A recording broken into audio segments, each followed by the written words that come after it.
Governor Baker, the NCAA exists in part to promote fair competition in collegiate sports, does it not? Yes. Could you speak in the mic for me? Yes. Okay. A transgender woman is a biological male. Is that correct? Yes. And a biological male is always going to have a physical and a physiological advantage competing in a collegiate sport against a biological female. Isn't that true? There's not a lot of research on it, but it's certainly debatable. You think it's debatable? I think it's debatable. You don't think? I mean, think that a biological male has an advantage every time competing against a biological female? Is that your testimony? No, I think defined the way you defined it, yes, I would agree with you. So you agree with me? Yes. Okay. So why does the NCAA, why do you, your job is to promote fairness in collegiate sports. Why do you support allowing transgender women who are biological males to compete against non-transgender biological females? Over the course of the past 2 years, 5 federal court cases involving this question. Let me finish. 5 federal judges have all sided with participation as the standard. This is a very...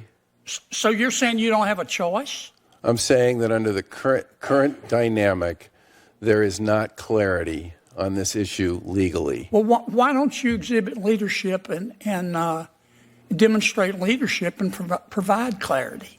If you agree with me, well, first of all, that the purpose of the NCAA is to promote fair competition, and if you agree with me that in every single instance, a biological male is going to have an unfair advantage over a biological female, then why don't you just say, look, in America you can be whomever you want to be, but in terms of fair competition in a collegiate sport, transgender women who are biological males are not going to be allowed to compete against non-transgender women who are biological female.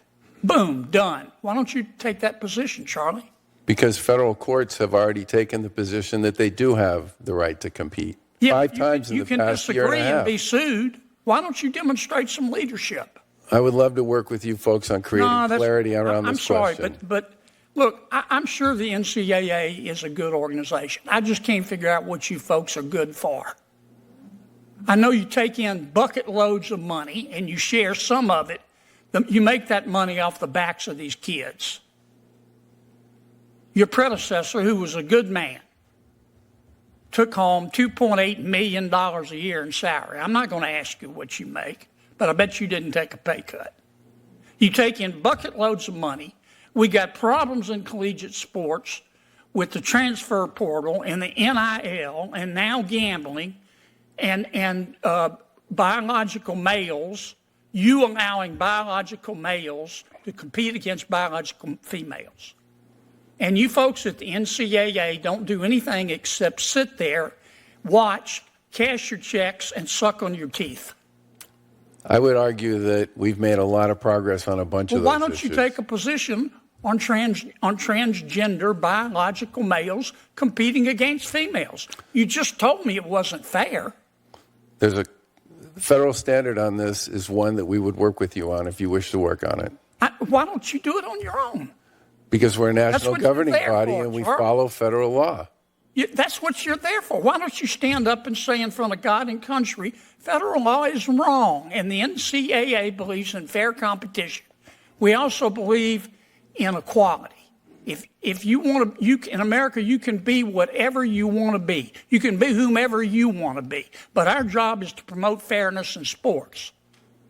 Our job. Biological males are not going to be allowed to compete against biological females. Why don't you go to Amazon and buy a spine online and take a stand?